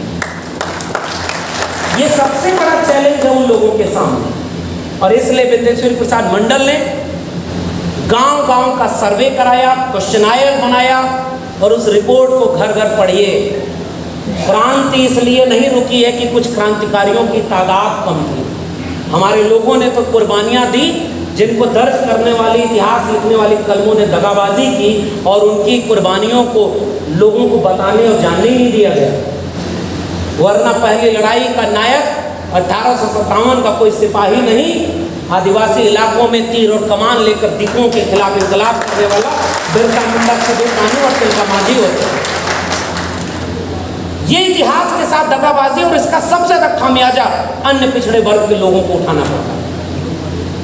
बीपी मंडल ने वो सारे दस्तावेज संकलित किए, और इसलिए 9 जजेस के बेंच ने उसे माना कि पिछड़ापन आर्थिक आधार पर नहीं हो सकता, पिछड़ापन केवल और केवल जाति के आधार पर हो सकता है। और 3743 जातियां जो हाथ से श्रम करके इस दुनिया को रहने लायक बनाई, उन सबको एक करके एक पहचान दी, ओबीसी यानी अन्य पिछड़ा वर्ग। इतना बड़ा काम करने वाले मसीहा का नाम है बीपी मंडल, और इसलिए वो खारिज नहीं हो पाया संविधान सभा की पीठ के सामने भी, और आरक्षण जाति के आधार पर मिला। लेकिन न्यायपालिका के सामने क्रीमी लेयर आ गया। इस मुल्क में जो सदियों से क्रीम खाता रहा, आज तक उनमें कोई क्रीमी लेयर नहीं बनी, और जो पहली बार मुख्यधारा में आ रहा था उसमें गैर संवैधानिक तरीके से क्रीमी लेयर लागू करके आपके समाज के सक्षम लोगों को उस सुविधा से बाहर कर दिया गया, और आज आपके समाज के लोग जिनको लाभ मिल गया वो वापस पे बैक टू सोसाइटी की तरफ कम देखते हैं। इसलिए ज्यादा बड़ा संकट ओबीसी के सामने आता है, और क्रीमी लेयर इसलिए सबसे बड़ी चुनौती है। और जाति जनगणना अगर हो जाए, उस जाति जनगणना से ये पता चल जाएगा जो मंडल की संकल्पना का भारत था। आज भी भेड़ बकरी, पेड़ पौधा, नदी नाले सब गिन लिया है, मगर 2 ही लोगों की जाति नहीं पता है, एक तो सवर्णों की और दूसरा ओबीसी। क्योंकि एससी और एसटी की जनगणना तो होती है, उनको उनका आबादी के मुताबिक रिजर्वेशन मिला। लेकिन एक बात बताइए, 1931 की जनगणना के बाद 41 में भी जाति जनगणना हुई, लेकिन द्वितीय विश्व युद्ध के चलते उसके आंकड़े नहीं आए। 1951 में जब नया भारत बन रहा था तो कुछ लोगों ने कहा कि हम अब जनगणना में जाति नहीं गिनेंगे, क्योंकि हमें जातिवाद को खत्म करना है। नादान लोग ये बात नहीं समझे कि आने वाली पीढ़ियां तुमसे पूछेंगी कि क्या तुम्हें इस मुल्क में सांप्रदायिकता को नहीं खत्म करना था जो तुम धर्म गिनते रहे। जाति गिनने पर अगर जातिवाद बढ़ जाता तो धर्म गिनने पर क्या सांप्रदायिकता बढ़ती क्या? इस मुल्क में सबसे बड़े दंगे सांप्रदायिकता के नाम पर तब हुए जब दंगा करके सत्ता पाने वाले लोग राजनीति की मुख्य धारा में आना शुरू हो गए। 1980 के बाद के सारे दंगे सांप्रदायिकता। और इसलिए मेरी चुनौती ये है कि अगर जाति जनगणना उस समय हो जाती तो ये पता चल जाता कि किसने पीढ़ी दर पीढ़ी कितना कब्जा किया है। मेरे पास एक आंकड़ा है, मैं उससे बस आज की बात बताता हूँ। और बार बार ये जाति जनगणना को टाला गया, गिनेंगे नहीं हम जातियाँ, और 2 ही लोगों की नहीं गिनेंगे, ओबीसी की और सवर्णों की। आज कुछ लोग आपसे कहने आएंगे कि ओबीसी की जनगणना करानी है, उनसे सजग रहिएगा। उनसे कहिए कि एक काम करो, SC ST और बाकी लोगों की होती है, तुम OBC की जनगणना मत कराओ, केवल इस देश में सवर्णों की जाति जनगणना करा लो, तब भी हमारा काम चल जाएगा। इसलिए जाति जनगणना के वो खिलाफ। भाई जब तक उनकी संख्या नहीं गिनी जाएगी कि कैसे 3% लोगों ने आज भी इस मुल्क के 97% संसाधनों पर, सत्ता पर कब्जा किया हुआ है, ये भेद न खुल जाए, इसलिए जाति जनगणना का विरोध करते हुए। और जुडिशरी, रिटायर्ड जस्टिस साहब बैठे हुए हैं, ऐसे लोग जब मंच पर बैठ जाते हैं तो थोड़ी हिम्मत और बढ़ जाती है कि जब ऐसे लोग भी मुखर होकर के लड़ रहे हैं, कम से कम ऐसे न्यायपालिका के जजों के आसपास तो हम नहीं हैं कि जो आज मंदिर का फैसला सुनाए उत्तर राज्यसभा की शपथ ले ले। ऐसा भी इस देश में हो रहा है। और न्यायपालिका के बहुत वरिष्ठ लोग हैं, मैं तो आज भी पुरखों को याद करते हुए महसूस करता हूं। मैं दिल्ली विश्वविद्यालय का एक टेम्पररी प्रोफेसर हूं भाई। देखिए 12 साल से अभी एडहॉक पर पढ़ा रहा हूं, परमानेंट नहीं करा, लेकिन उसकी चिंता नहीं। और मुझे ये समझ में आया कि वो डिग्रियां बहुत पीछे छूट जाती हैं। जैसे मैंने अपने जड़ों को पहचानना शुरू किया, ऐसे अनगिनत लोगों से एक रिश्ता बन गया जिनसे हिम्मत लेकर लौटता हूं कि डरने की जरूरत नहीं है। गांव-गांव में मंडल और भैया के वारिस बैठे हुए, और इसलिए मैं ये बात कह रहा हूं। बहुत सारे शिक्षक लोग मिलते हैं, वकील साहब लोग मिलते हैं, आज तो बहुत सारे लोग अपने ड्रेस में भी आए हुए हैं। जिस दिन वंचित शोषित 90% लोगों के बीच के शिक्षक समुदाय और वकील समुदाय ताकतवर होकर के पूरी तरह खड़े हो जाएं, इस मुल्क में कभी किसी वंचित शोषित के साथ कोई शोषण नहीं करता। तो ये बदलाव की लहर है जो दिख रही है। और इसलिए मंडल के विरोध में न्यायपालिका का षड्यंत्र रचा गया और सुपर स्पेशल जोन बना करके एजुकेशन को आरक्षण से बाहर रखा गया। तब जो है अर्जुन सिंह के समय वो लड़ाई लड़के दूसरा शिक्षा में रिजर्वेशन आया। 2006 में हायर एजुकेशन में 97 में मैं विश्वविद्यालय का एक विद्यार्थी और शिक्षक, मैंने जब RTI लगाई तो मुझे 2021-22 के आंकड़े नजर आए। देश के 45 केंद्रीय विश्वविद्यालयों में 2019 तक इस मुल्क के 52% OBC आबादी के प्रोफेसरों की संख्या थी 0। ये कैसा भारत था और किसका भारत है? 2019 तक इस मुल्क के एसोसिएट प्रोफेसर के 97% पोस्ट केवल 3% लोगों की आबादी के लोगों के पास है। इसलिए जाति जनगणना नहीं कराई जा रही। ये जो अवैध कब्जा है ये खुलकर सामने आ जाएगा तो गांव-गांव से लोग, बल्ली सिंह चीमा ने कविता लिखी थी, ले मशाले चल पड़े हैं लोग मेरे गांव के, अब अंधेरा जीत लेंगे लोग मेरे गांव के। जिस दिन मंडल की ये लड़ाई गांव में पहुंच गई और लोग यही सवाल केवल पूछने लगे कि 2022 में संसद में जब एक हमारे सांसद ने पूछा कि देश के विश्वविद्यालयों में कितने लोग कुलपति हैं, 1005 में 5 से 3% भी 90% आबादी वाले SC ST OBC के लोग कुलपति नहीं है, फिर ये किसके विश्वविद्यालय बने हैं? जज किन के घरों के थे? परिवारवाद का असली अगर कोई सबूत अगर देखना है तो सबसे अच्छा उदाहरण न्यायपालिका हो सकता है, उससे बड़ा उदाहरण तो परिवारवाद का कोई नहीं। पीढ़ी दर पीढ़ी अगले 2 से 3 चीफ जस्टिस ऑफ इंडिया जो बनने वाले हैं, उन सब के जो पूर्वज थे वो सब उस बड़ी पोस्ट पर रह चुके हैं। इसलिए न्यायपालिका में कोई आरक्षण नहीं।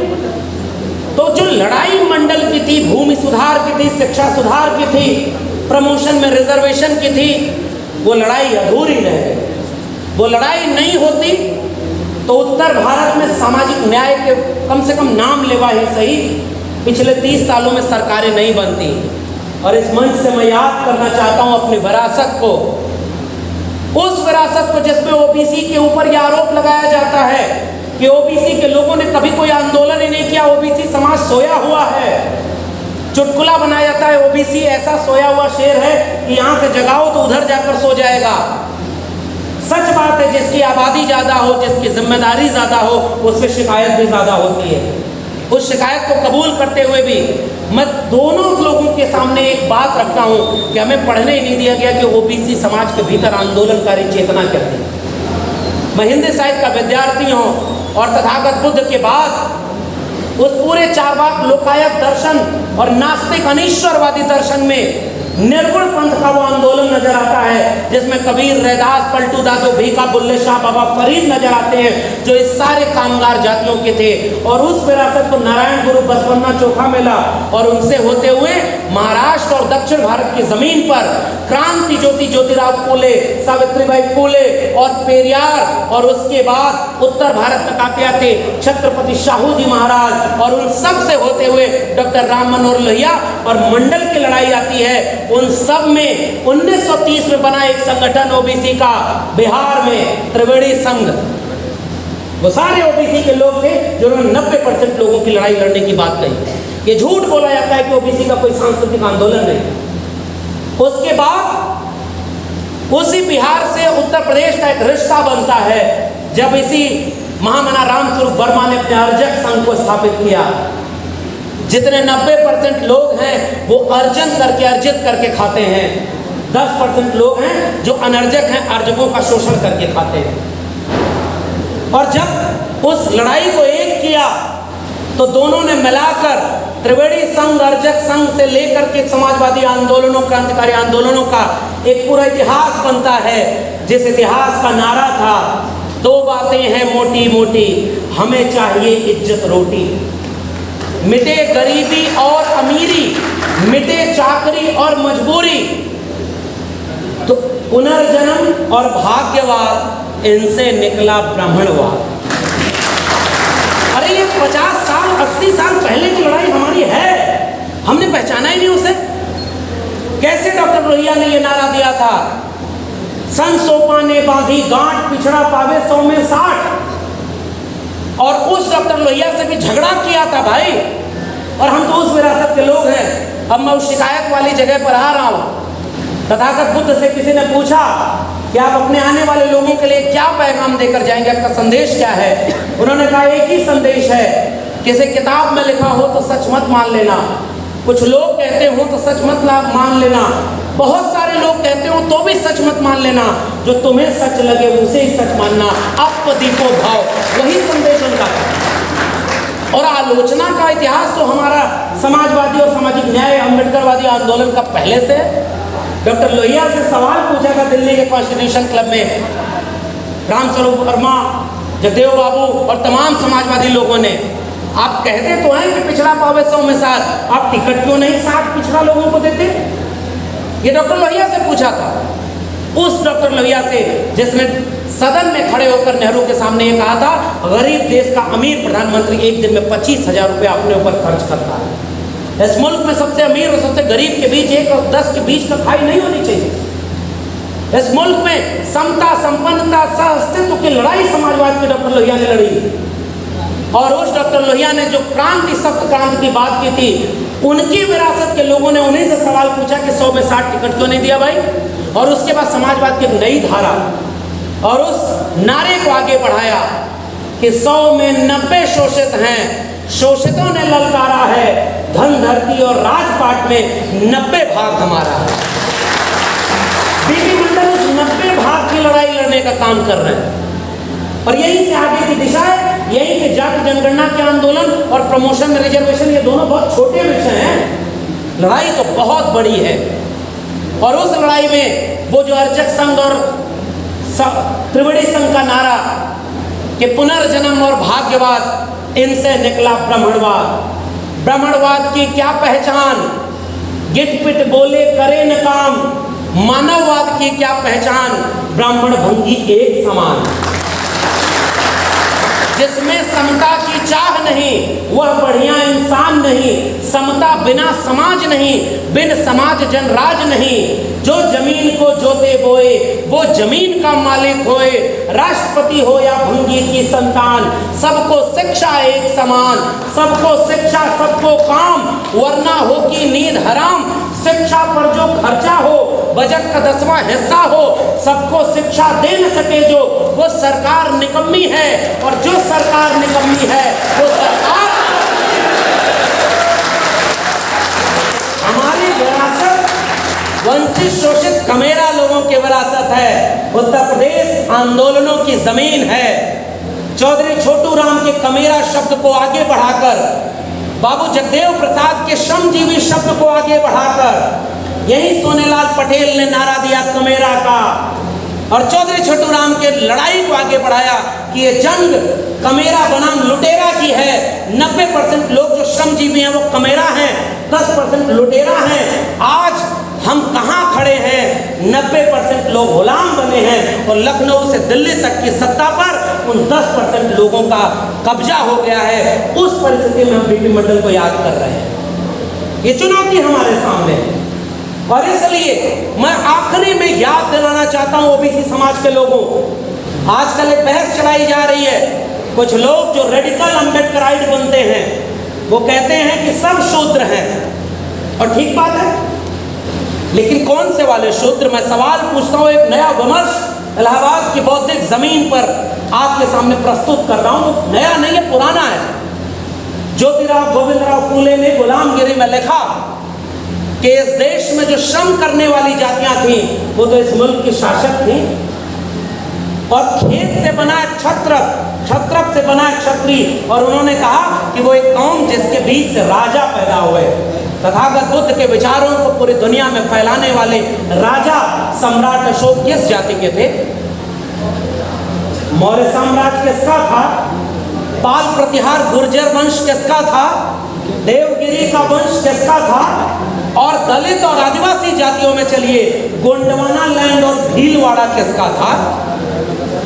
इस बात को पहचानने वाले दो लोगों ने, डॉक्टर अंबेडकर और उनके गुरु ज्योतिबा फूले ने यह बात कही कि जो बाहर से आए बोलना पार से, उन्होंने इस देश में जो जंग लड़ी इस देश के मूल निवासियों के साथ, जो झुककर समझौता कर दिया उन्होंने राज छत्री बना दिया, और जो तन कर खड़े रहे उनको शूद्र बनाया। यानी ओबीसी शूद्र नहीं था, उसे जबरदस्ती वर्ण व्यवस्था में डाला गया है, इसलिए हम उसका विरोध करते हैं। और इस बात को पढ़ना है तो ज्योतिबा फूले की गुलामगिरी पढ़े और डॉक्टर अंबेडकर की किताब हु वेयर शूद्रा, शूद्र कौन है, पढ़े। और इसीलिए डॉक्टर अंबेडकर ने वो नारा दिया था, जाओ इस देश की दीवारों और अपने घरों की दीवारों पर लिख दो कि तुम इस देश के शासक हो। आपको गुलाम बनाया गया, और ये मेरा स्पष्ट विचार है। छत्तीसगढ़ में गया था आदिवासियों के बीच, आज कुछ लोग लड़ाने पर तैयार हैं। ओबीसी को ओबीसी से लड़ाएंगे, दलित को दलित से लड़ा रहे हैं, और हमारे लोगों को ही भटका रहे हैं कि आरक्षण की सारी मलाई तो फला ने खा ली। मैं एक टीवी डिबेट में बैठा था, सारे वही लोग थे, मुखत से जाए तो ब्राह्मण बाहुत नाम क्षत्रिय। मैं व्यंग में ये बात बोलता हूँ। आजकल यूएपीए और बुलडोजर सब साथ में चल रहा है। हम लोग नेता नहीं है इसलिए ईडी सीबीआई नहीं आएगी, लेकिन जेल में डाला जा रहा है। मैं याद करता हूँ इस मंच से मेरा दोस्त उमर खालिद किस जुर्म की सजा में आज जेल में है। मेरे प्रोफेसर हैनी बाबू ओबीसी समाज के वहाँ पर केरल के, और प्रोफेसर आनंद तेलतुंबड़े, गौतम नवलखा, बर्बर राव, जाने कितने लोग जो वंचितों शोषितों की लड़ाई लड़ रहे हैं वो जेल में हैं, और बिल्किस बानो के बलात्कारी बेल पा करके माला से स्वागत कर रहे हैं। और इसलिए मैं वो बात याद कर रहा हूँ कि सारे लोग बैठ करके कह रहे थे जाति जनगणना होगी तो लोग आरक्षण मांगने लगेंगे। ये 10% सुदामा आरक्षण किसने मांगा था भाई? ईडब्ल्यूएस आरक्षण के लिए इस देश में कोई आंदोलन हुआ क्या? ये आज भी संघियों के आका हैं। गोलवलकर उनकी किताब है द बंच ऑफ थॉट, उसमें लिखा है कि आरक्षण जाति के आधार पर नहीं, आर्थिक आधार पर होना चाहिए। ये जो निजाम बैठा है ये अपने गुरु गोलवलकर के विचार पर चल रहा है, और हमारे अपने लोग बिरसा, फूले, अंबेडकर और पेरियार को भूल गए, इसलिए आज विपक्ष में बैठे।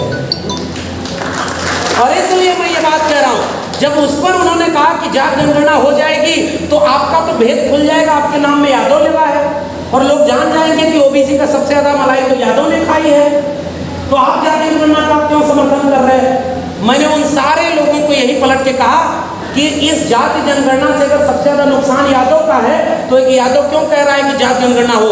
नुकसान मेरा है, मैं समर्थन कर रहा हूं, तो तुम्हारा कोई नुकसान नहीं तो तुम विरोध कर रहे हो।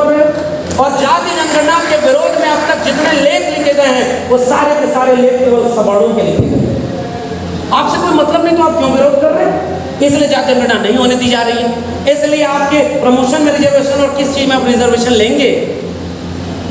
वो बेच रहे हैं भारत को मैं चैन से कैसे सो जाऊं, सौगंध मुझे इस मिट्टी की, मैं देश नहीं बिकने दूंगा।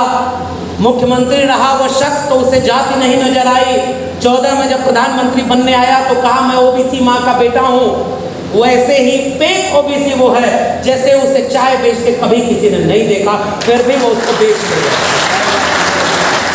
जिसे चाय बेचते किसी ने नहीं देखा, जो सौगंध लेके आया था कि भारत नहीं बिकने दूंगा, उसने इस देश की सरकारी नौकरी, सरकारी शिक्षा, सरकारी संपत्ति, सरकारी जमीन सब कुछ अपने दोस्तों अंबानी अडानी के हाथों बेच दिया है। अब आपका आरक्षण और प्रमोशन रिजर्वेशन आप लेंगे कहां? उसका कोई दोष नहीं है। वो बोल चुका है मेरा क्या है जी, मैं तो फकीर आदमी हूं, झोला लेके चल दूंगा, हमारा आपका क्या होगा। मंडल की लड़ाई अब और गहरी हो गई। अगर आज हम चूके हम नहीं लड़ पाएंगे साहब, क्योंकि हम लड़ने लायक नहीं बचेंगे। हमें आपस में बांट दिया गया, हमें अपना इतिहास भुला दिया गया कि जब बिहार में कर्पूरी ठाकुर एक नाई समाज का व्यक्ति जब मुख्यमंत्री बना, उत्तर प्रदेश में राम नरेश यादव जी मुख्यमंत्री थे, दिल्ली से किसने नारा बनाया कि दिल्ली से चमड़ा भेजा संदेश, बार बनावे कर्पूरी और भैंस चरावे राम नरेश। ये किसने नारा बनाया था? मेरा सवाल है। वो हमें जातिवादी कहते हैं कि हम जाति के नाम पर बराबरी की बात करते हैं, तो ये हमें कहते हैं हम जाति को बढ़ा रहे हैं।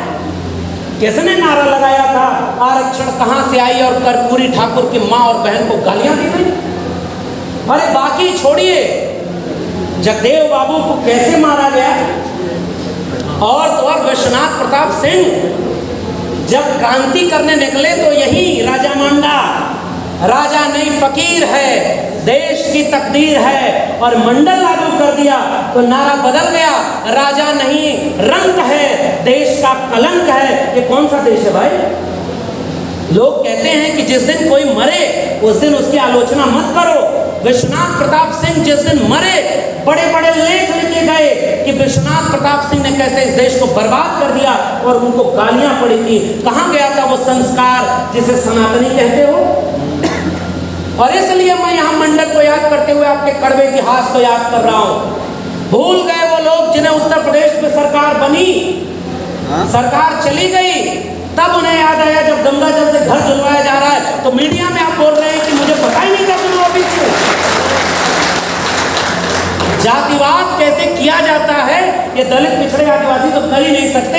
एक मठाधीश जब मुख्यमंत्री बन जाए तो पूरे प्रदेश को कैसे एक जाति में बदल देता है, और जातिवादी तो वो हैं, कोई मीडिया कभी नहीं लिखेगी कि सब एक ही जाति के लोग बैठे। इसलिए मंडल की लड़ाई बहुत खतरनाक दौर में चली गई है साथियों। गालियां हमें दी गई, हमने जातियां नहीं बनाई थी। मैं भोजपुर इलाके से आया हूं और हम सारे लोग जानते हैं, अहिर गडरिया कुर्मी चोर, हर सारे का टंगरी तोड़। किसने नारा बनाया था? अहिर गडरिया कुर्मी हिंदू नहीं है क्या? बड़ जात बतियौला से या छोट जात लतियौला से, ये हमने नारा बनाया था। जाति देख करके इस देश में बंटवारा किसने किया, और आज हिंदू बनाते हो। 80% हिंदू एक हो जाओ, 20% मुसलमानों से खतरा है। बताओ, राष्ट्रपति से बड़ी कोई पोस्ट नहीं होती, और दलित राष्ट्रपति बना तो मंदिर में क्यों नहीं घुसने दिया, वो भी हिंदू था तो। और एक महिला आदिवासी को तुमने यहाँ पर, और उस राष्ट्रपति से किसने पूछा था कि प्रेस कॉन्फ्रेंस करके बताओ कि जाति उसकी दलित है?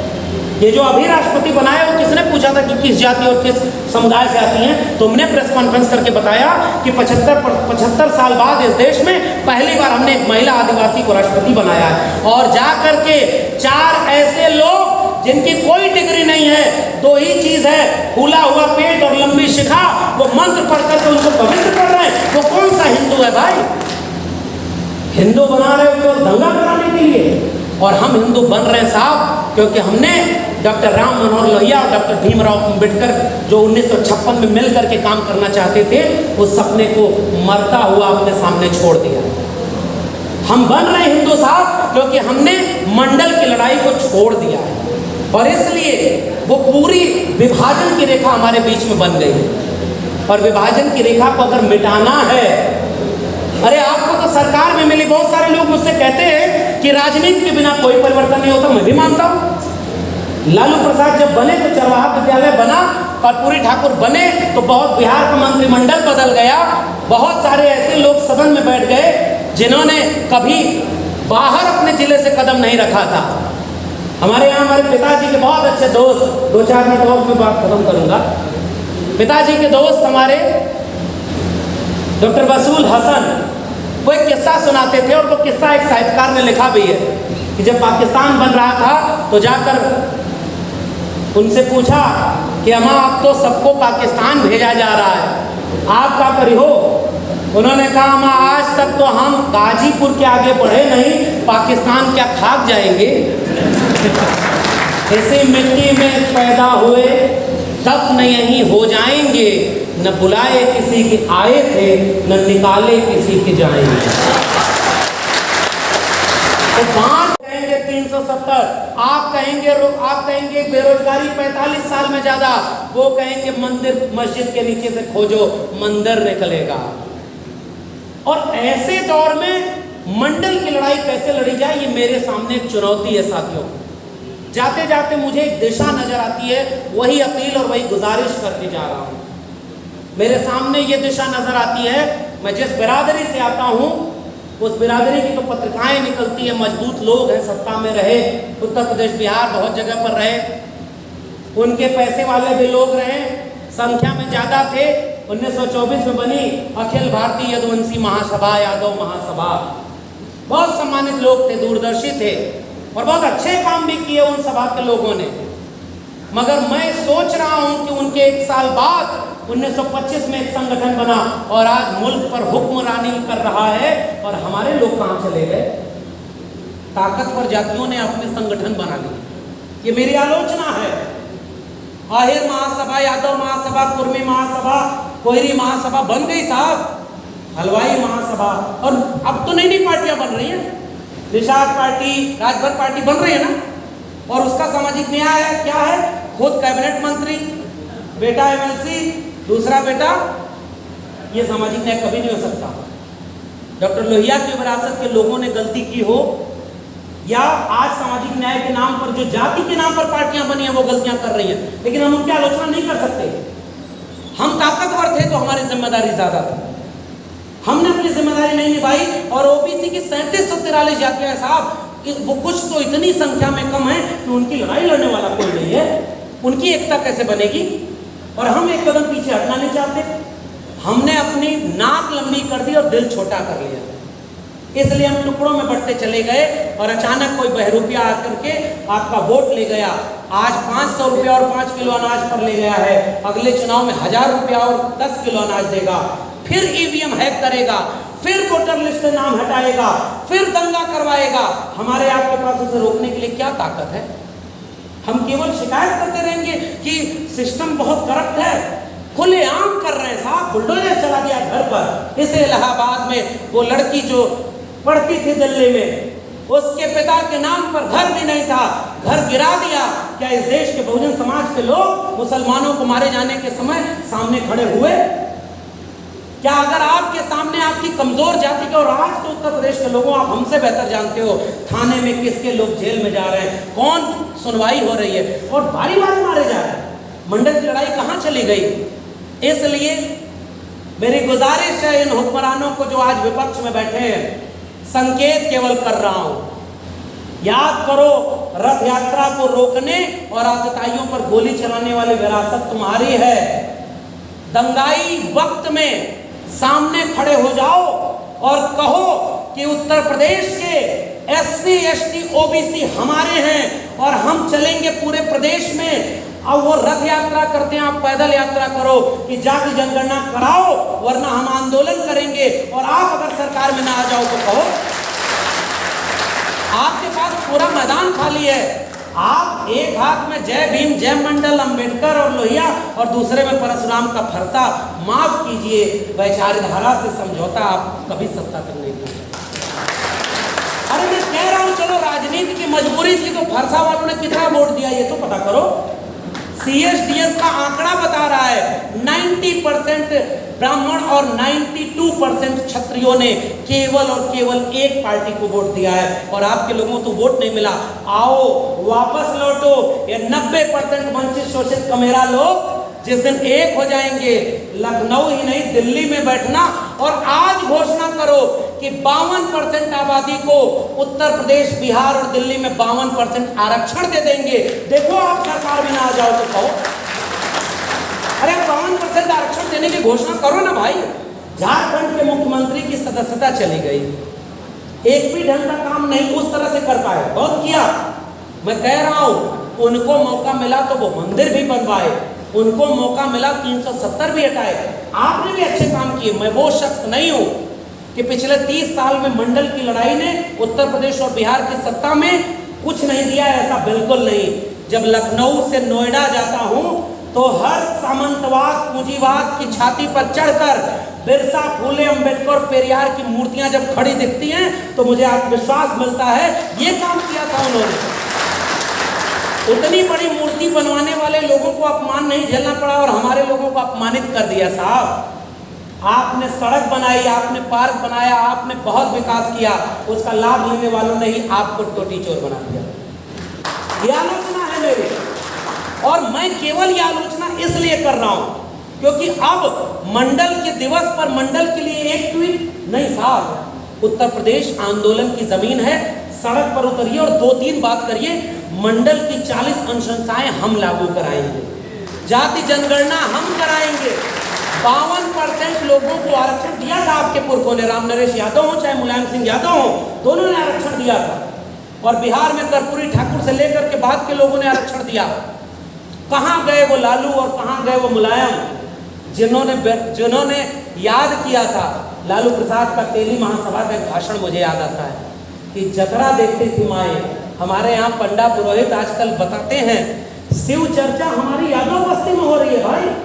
और मैं तो आजमगढ़ से आया हूँ, आजमगढ़ को कहा गया कि समाजवाद की जमीन थी और इस बार उन्होंने ऐसा सांसद चुन दिया है कि आप जाके कहते रहिए कि हमारा वो किला था।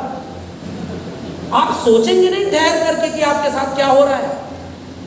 आप कब सोचेंगे? आप कब सोचेंगे कि आपके उस आजमगढ़ की सरजमी पर एक जमाने में कम्युनिस्ट आंदोलन चला था, एक जमाने में समाजवाद का आंदोलन चला था। आइए लोहिया को ही याद करें, अगर अच्छे लोग राजनीति में नहीं आते तो बुरे लोगों की राजनीति के शिकार होते हैं। अगर सड़कें खामोश हो जाएं तो संसद आवारा हो जाती है। जिंदा कौमें 5 साल इंतजार नहीं करती हैं। और उस समाजवादी आंदोलन का नारा था, मुझसे लोग कहते हैं तुम कैसे बोल लेते हो, यही बात अपनी खत्म करूंगा।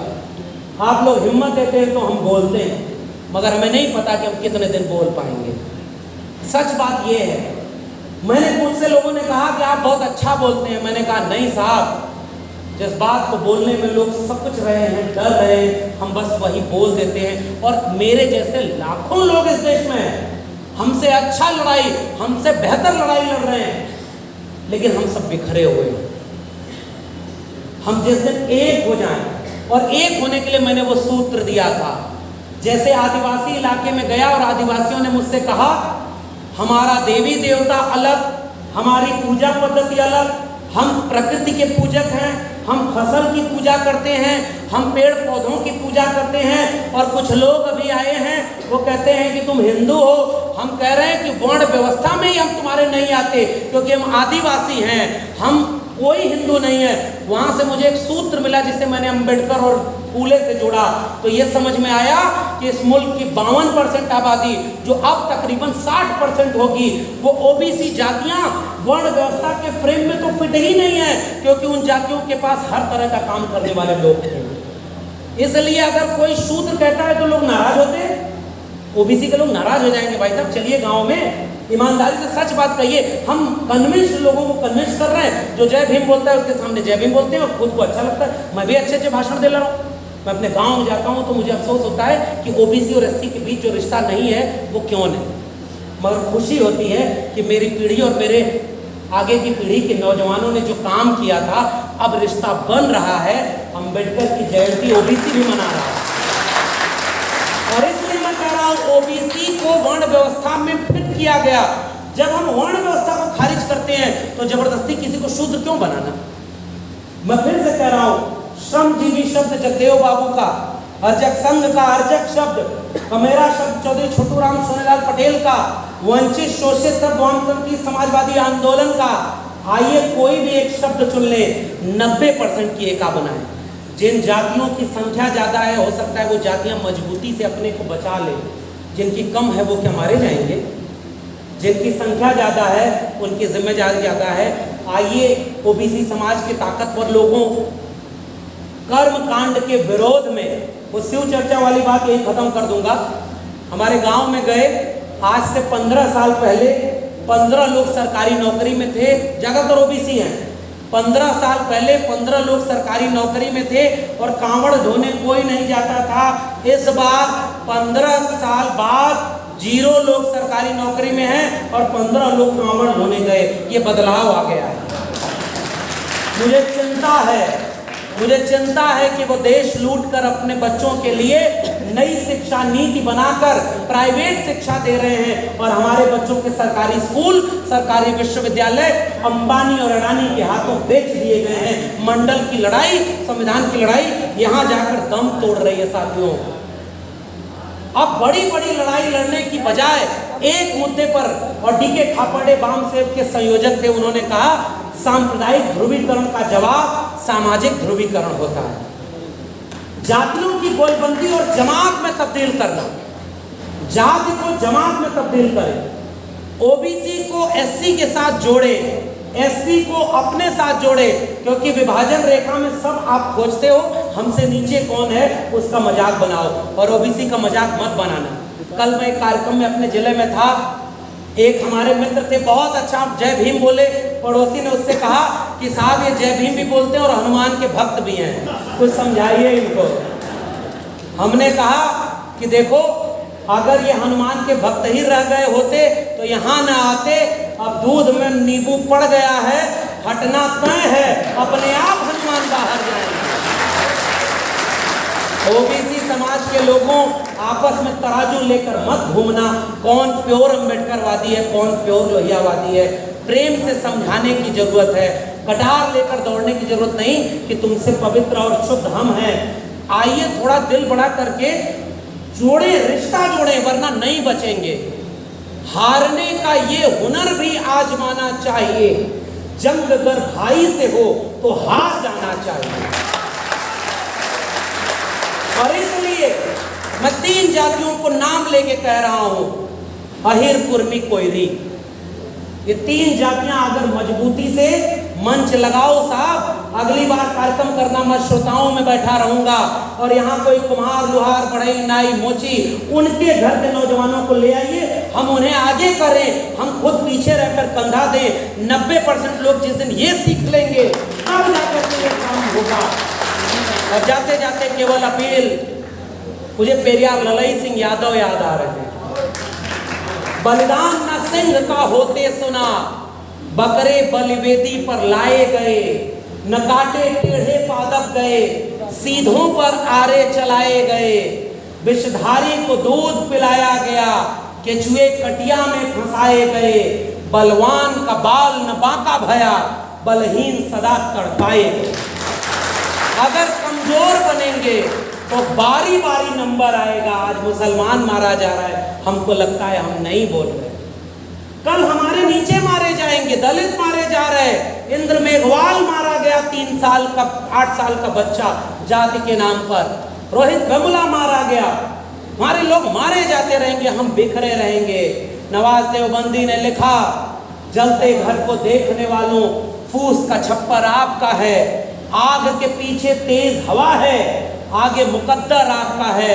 उनके कत्ल पे मैं भी चुप था, मेरा नंबर अब आया, मेरे कत्ल पे आप भी चुप हो, अगला नंबर आप। मेरे साथियों, आपने जो सम्मान दिया मैं अपनी जन्मभूमि से चलकर अपनी कर्म भूमि में आया था। इलाहाबाद मुझे रचा है इस इलाहाबाद ने। मैं अपने भीतर जब भी बोलता हूँ, बहुत वो दीक्षांत भाषण, वो प्राचीन छात्र भवन की याद आती है। तमाम लोग जो क्रांतिकारी लोग हैं वो जहन में याद आते हैं। इस क्रांति की जमीन से इस बार भी थोड़ी ऊर्जा लेकर जा रहा हूँ और दिल्ली लौटकर ये भरोसा रखना चाहता हूँ कि अगर कमंडल को कोई हराएगा तो मंडल हराएगा।